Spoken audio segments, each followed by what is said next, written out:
देखिए फ्रेंड्स, पतझड़ हुए बिना पेड़ों पर नए पत्ते नहीं आते। उसी तरह कठिनाई और संघर्ष सहे बिना अच्छे दिन भी नहीं आते।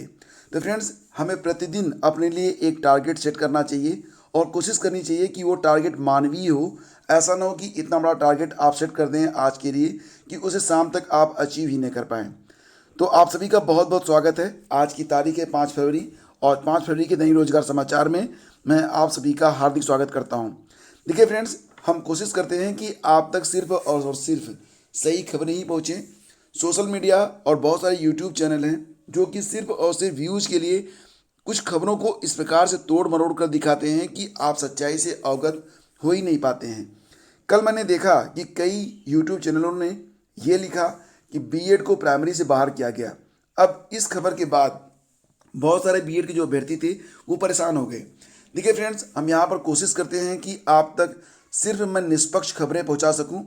मैं बीएड और बीटीसी किसी के फेवर में नहीं रहता हूँ। कोशिश करता हूँ कि बिल्कुल वही खबर आप तक पहुँचे जिससे आपको जो है लाभ पहुँचे और बिल्कुल निष्पक्ष खबर हो। तो यहाँ पर फ्रेंड्स, अगर हम बात करें तो ये जो मैटर था बीएड से संबंधित, प्राइमरी भर्ती से संबंधित, ये मामला राजस्थान से जुड़ा हुआ है। आपको पता होगा फ्रेंड्स कि नवंबर 2021 में राजस्थान हाईकोर्ट ने एक डिसीजन दिया था। उसमें कहा गया था कि बीएड वाले जो हैं वो L1 के लिए मान्य नहीं है क्योंकि बीटीसी वाले पर्याप्त संख्या में राजस्थान में मौजूद हैं।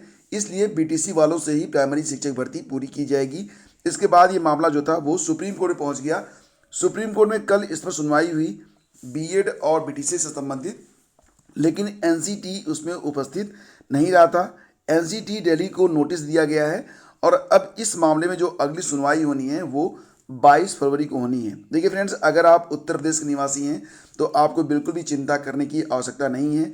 उत्तर प्रदेश में जो वर्तमान सरकार है, अगर आगे आप जान ही रहे हैं कि चुनाव हो रहे हैं, वर्तमान सरकार रही तो भी और अन्य सरकारें आती हैं तो भी, ठीक है, यहाँ पर बदलाव की कोई गुंजाइश नज़र नहीं आती है। यानी कि अगर आप बीएड से हैं या फिर बीटीसी से हैं तो आप मेहनत करिए। जो अपनी मेहनत को साबित कर पाएगा, जो अपनी योग्यता को सिद्ध कर पाएगा, उसे ही जॉब मिलेगी। तो यहाँ पर फ्रेंड्स, हम थोड़ा सा आपको बैकग्राउंड में लेके चलते हैं। खबर जो है, ये न्यूज़ जो आप देख रहे हैं ये नवंबर 2021 की न्यूज़ है, 25 नवंबर की न्यूज़ है। जब खबर आई थी कि रीट बीएड जो है, इसमें जो है बीएड धारियों को झटका मिला है। रीट लेवल 1 यानी कि प्राइमरी शिक्षक भर्ती से बीएड वालों को बाहर कर दिया गया था। और इस संबंध में देखो एक बड़ा बदलाव भी हुआ था कि रीट में जो रिजल्ट आया था उसमें भी बदलाव किया गया था। तमाम बीएड वाले जो अभ्यर्थी थे वो काफ़ी निराश हुए थे और इसके बाद ये मामला जो था वो सुप्रीम कोर्ट में है जिस पर सुनवाई चल रही है। हालांकि फ्रेंड्स, अगर बेसिकली देखा जाए तो एनसीटी ने तो अप्रूव कर दिया है कि प्राइमरी शिक्षक भर्ती के लिए बीएड और बीटीसी दोनों ही एलिजिबल हैं। लेकिन बीएड वालों को 6 महीने का एक ट्रेनिंग करना पड़ता है, सर्टिफिकेट कोर्स करना पड़ता है। बस यहीं पर मामला थोड़ा सा राजस्थान में फंसा हुआ था। और राजस्थान में हुआ ऐसा क्यों? क्योंकि राजस्थान सरकार ने खुद पैरवी की थी कि उनके पास बीटीसी वाले, जिसको वहाँ पर बीएसटीसी कहते हैं, कि बीटीसी वाले जो अभ्यर्थी हैं उनके पास पर्याप्त संख्या में है, बीएड की आवश्यकता उन्हें नहीं है। तो राज्य सरकार की खुद पैरवी और इसी प्रकार से कुछ अन्य चीज़ें सपोर्ट में हुई थी, जिसकी वजह से राजस्थान हाईकोर्ट ने इस प्रकार का डिसीजन दिया। मामला अब जो है पहुंच गया है सुप्रीम कोर्ट में। इस पर 22 फरवरी को सुनवाई होनी है। तो ये जो मामला है राजस्थान से जुड़ा हुआ है और आपको बहुत अधिक जो है परेशान होने की जरूरत नहीं है। उत्तर प्रदेश में आगामी चाहे शिक्षक भर्ती हो, चाहे फिर एलटी गेट की भर्ती हो और या फिर कोई भी भर्ती हो, इस प्रकार से कोई बदलाव आपको देखने को नहीं मिलेगा। मैंने नाम लिया यहाँ पर एलटी गेट भर्ती परीक्षा के बारे में। तो एलटी गेट के बारे में मैं नाम क्यों ले रहा हूँ? क्योंकि मैं देख रहा हूँ कि एक पुरानी कटिंग को लेकर बहुत सारे यूट्यूब चैनल लगातार ये बता रहे हैं कि आगामी जो एलटी गेट की भर्ती होगी उसमें टीटी की जो परीक्षा होगी वो कंपलसरी कर दी जाएगी। देखिए फ्रेंड्स, अगर आपने देखा होगा जो नई शिक्षा पॉलिसी आई थी उसमें ये कहा गया था कि टीटी का तीसरा स्टेज भी होगा, मतलब कि टीटी का जो लेवल 3 होता है वो भी अप्लाई किया जाएगा। इसमें क्या होगा, आप जानते हैं कि टीटी का जो पहला पेपर होता है वो प्राइमरी के लिए होता है, टीटी का जो दूसरा पेपर होता है वो जूनियर के लिए होता है। लेकिन अभी भी टीजीटी की परीक्षा हो या फिर पीजीटी की परीक्षा हो, इसके लिए अभी टीटी का प्रावधान नहीं है। तो नई एजुकेशन पॉलिसी जो थी, न्यू एजुकेशन पॉलिसी, जो अभी तक 100% इम्प्लीमेंट नहीं हुई है, तो यहाँ पर कहा गया था कि टीजीटी और पीजीटी के लिए भी टीईटी नामक परीक्षा होनी चाहिए, ये बात कही गई थी। तो यूपी में टीचर बनने वालों को झटका, आने वाले वक्त में टीईटी 3 पास कर मिलेगी नौकरी। देखिए फ्रेंड्स, यहाँ पर ये जो न्यूज़ है ये अभी मतलब जब न्यू एजुकेशन पॉलिसी लागू हुई थी तब की ये खबर है। अभी वर्तमान में जो वैकेंसीज आने जा रही हैं उसमें टीईटी 3 का कोई प्रावधान नहीं है, ना ही आगामी समय में सरकार टीईटी 3 करवाने वाली है। यानी कि टीजीटी पीजीटी के लिए जो लेवल 3 की टीईटी के बारे में प्रावधान था वो अभी इम्प्लीमेंट नहीं किया गया है और ना ही निकट भविष्य में इम्प्लीमेंट होने की कोई संभावना नज़र आती है। तो जितने भी फ्रेंड्स हैं जो लोग तैयारी कर रहे हैं टीजीटी पीजीटी या फिर एलटी गेट की, वो लोग बिल्कुल निश्चिंत रहें। अभी उन्हें टीईटी के लिए कोई ज़रूरत नहीं है और ना ही टीईटी की परीक्षा होने वाली है। न्यू एजुकेशन पॉलिसी में ये बात कही गई थी। बस ये जो खबर है काफ़ी पुरानी है, सोशल मीडिया में ये खबर फिर से वायरल हो गई है क्योंकि ये सोशल मीडिया है, यहाँ पर लोग पुरानी चीज़ों को उखाड़ के लाते हैं, उसके बाद उसे नहीं बताकर बस वायरल कर देते हैं। इसलिए आप लोग बिल्कुल निश्चिंत रहें। मैं दोबारा से आप लोगों से कहता हूँ कि आप लोग बिल्कुल निश्चिंत रहें। यूपी में जो एलटी गेट की वैकेंसी आने वाली है जिसके लिए अध्याचन भी यूपी पीएससी को प्राप्त हो गए हैं, और इसके बाद जो अन्य देखो ये जो खबरें हैं जो आप देख रहे हैं ये पुरानी खबर है, इस पर अभी कोई नई अपडेट नहीं है, इसलिए आपको बहुत अधिक इस पर फोकस करने की आवश्यकता नहीं है। तो नई व्यवस्था लागू जब होगी तब एलटी गेट की शिक्षक सेवा नियमावली में संशोधन भी किया जाएगा, जो कि अभी नहीं हो रहा है। तो अभी जो नई वैकेंसी आने वाली है, ठीक है, उसमें टीईटी जैसी कोई चीज़ लागू नहीं हो रही है और ना ही कोई बदलाव होगा। अगर आप तैयारी कर रहे हैं किसकी, अगर आप तैयारी कर रहे हैं एलटी गेट की, टीजीटी की या फिर पीजीटी की, तो वर्तमान में जो नियमावली लागू है वही नियमावली लागू रहेगी और इसमें कोई भी संशोधन नहीं होगा। आपके सामने जो खबर डिस्प्ले हो रही है ये पुरानी न्यूज़ है, मैं कई बार बता रहा हूँ, बिल्कुल संशय में मत रहिए। जो वर्तमान में नियम है इसी नियम के अनुसार आगामी शिक्षक भर्ती भी होगी और इसी में प्राइमरी शिक्षक भर्ती होगी, जूनियर की भी होने वाली है। जूनियर की भर्ती जो वर्तमान में अभी अग्रसर है, मतलब परीक्षा हो चुकी है लेकिन आगे की प्रक्रिया जो ठप पड़ी हुई है, जो चुनाव के बाद ही हो पाएगी। उसके बाद न्यू वैकेंसी के बारे में कोई न्यूज़ नहीं है, लेकिन प्राइमरी की भर्ती और टीजीटी पीजीटी के साथ साथ एलटी गेट की वैकेंसी आने वाली है। तो आपको जो है 3 शिक्षक भर्ती के लिए तैयार रहना है, प्राइमरी, इसके बाद टीजीटी, इसके बाद पीजीटी और एलटी गेट।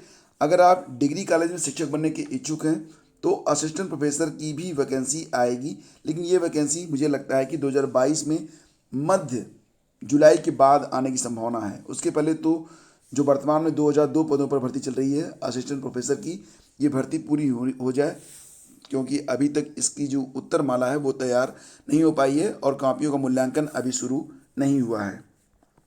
तो आपको मैं भी श्योर करता हूं कि आगामी जो भी शिक्षक भर्ती आने वाली हैं वो पुराने नियम पर ही होंगी। टीईटी 3 नाम की कोई चिड़िया अभी वर्तमान में न मौजूद है, न आगामी समय में अभी निकट भविष्य में इसके लागू होने की कोई संभावना है। इसलिए आप लोग बिल्कुल निश्चिंत होकर यूट्यूब चैनलों के कहने में न आएँ और निश्चिंत होकर अपनी तैयारी करें। एलटी की तैयारी कर रहे हैं तो भी करें, टीजीटी पीजी तैयारी कर रहे हैं वो भी करें, प्राइमरी तैयारी कर रहे हैं तो वो भी करें, क्योंकि समय बहुत कम बचा हुआ है। आगामी 4 महीने के बाद आपको जो है प्राइमरी शिक्षक भर्ती देखने को ज़रूर मिलेगी और आगामी 4 महीने के बाद आपको एलटी गेट और टीजीटी पीजीटी के विज्ञापन के बाद परीक्षाएं भी आपको फेस करनी है। मिला जुला कर 2022 में आपके पास कई सारे अवसर होंगे, तो इन अवसरों को आपको भुनाना है।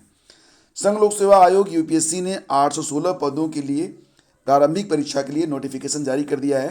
पूरे नोटिफिकेशन को मैंने डिस्कस किया हुआ है और इसमें जनरल को कितने पद होते हैं और जनरल के लिए कितने अवसर होते हैं, ओबीसी को कितने अवसर मिलते हैं, एससी एसटी कैंडिडेट को कितने अवसर मिलते हैं, उम्र सीमा में कितनी छूट मिलती है, किस वर्ग को, ईडब्ल्यूएस के लिए क्या प्रावधान है, सारी चीज़ें मैंने एक वीडियो के माध्यम से डिस्कस कर दी हैं और ये वीडियो कल रात को मैंने चैनल पे अपलोड कर दिया था। लिंक वीडियो के डिस्क्रिप्शन और कमेंट बॉक्स में आपको दे रहा हूँ, इसको वॉच कर लीजिएगा अगर आप बनना चाहते हैं आईएएस आईपीएस या आईएफएस जैसी प्रतिष्ठित सेवाओं में जॉब करना चाहते हैं तो, ठीक है। और सामान्यतः अपीयरिंग के जो स्टूडेंट हैं वो इसमें शामिल हो सकते हैं कि नहीं हो सकते हैं, तमाम अन्य सवालों के जवाब आपको मिल जाएंगे इस वीडियो के माध्यम से, जो कि कल मैंने अपलोड किया था। लिंक वीडियो के डिस्क्रिप्शन में है, वहाँ पर जाकर एक बार वॉच जरूर कीजिएगा।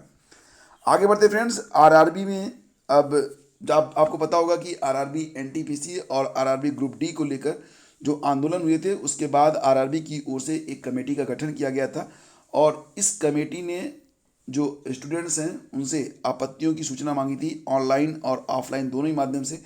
प्रयागराज में भी कैंप लगाकर आपत्तियां ली जा रही थी।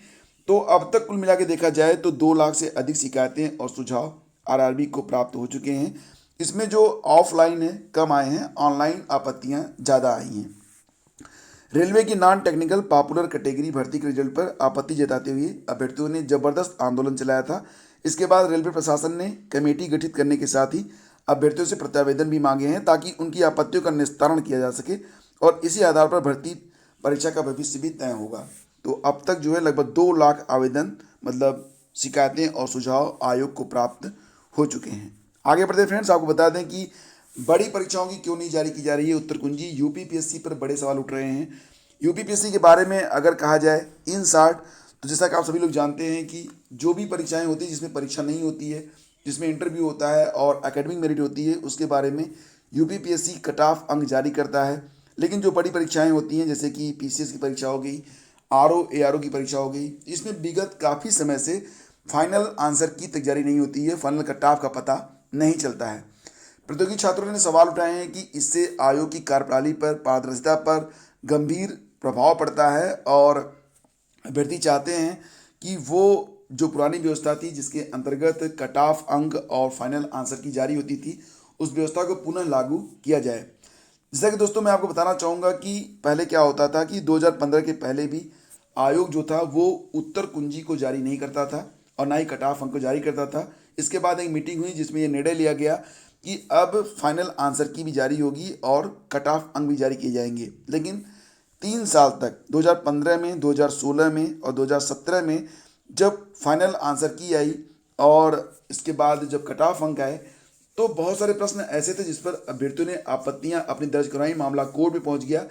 और इसके बाद यूपीपीएससी ने ये मन में सोचा होगा, जहाँ तक मुझे लगता है, कि जब आप फाइनल आंसर की जारी करेंगे, कट ऑफ अंक जारी करेंगे, डेफिनेटली उसे अभ्यर्थी चेक करेंगे और कई प्रश्न कोर्ट में पहुंचेंगे।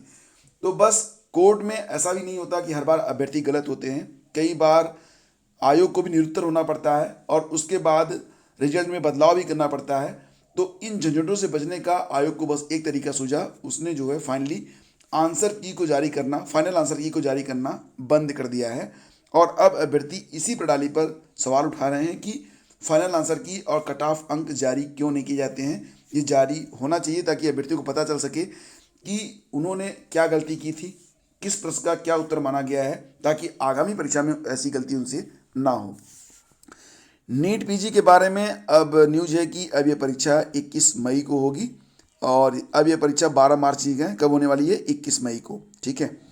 और CISC 10वीं और 12वीं के सेमेस्टर 1 के नतीजे 7 तारीख को आ रहे हैं, ठीक है। तो ये भी ध्यान दीजिएगा, जो परीक्षार्थी हैं CISC के वो वेबसाइट पर या फिर 0924808288 पर मैसेज भेजकर परिणाम को देख पाएंगे। और इसी के साथ एक छोटी सी अपडेट आपको देता हूं। जवाहरलाल नेहरू विश्वविद्यालय के कुलपति M जगदीश कुमार को विश्वविद्यालय अनुदान आयोग UGC का चेयरमैन नियुक्त किया गया है। प्रोफेसर DP सिंह के इस्तीफे के बाद 7 दिसंबर से यह पद खाली था। तो फ्रेंड्स, ये थी आज की पूरी अपडेट। वीडियो पसंद आया तो please do like and share, और हम कोशिश करते हैं कि आप तक सिर्फ और सिर्फ सही खबरें पहुँचें और जो भी गलत न्यूज होती है उसकी एनालिसिस भी मैं आपके सामने रखता हूँ। तो मुझे पूरा उम्मीद है, पूरा विश्वास है कि आपका सहयोग सदैव की तरह बना रहेगा। तो जल्दी मिलते हैं आपसे हम एक नए वीडियो में, तब तक के लिए आज्ञा दीजिए। नमस्कार, जय हिंद। और हाँ, वीडियो के कमेंट बॉक्स में आपको जो करंट अफेयर, साथ ही साथ कल यूपीएससी के नोटिफिकेशन का वीडियो जो मैंने अपलोड किया था, दोनों के लिंक दिए गए हैं, उसको जाकर वॉच अभी कीजिए। Thank you so much.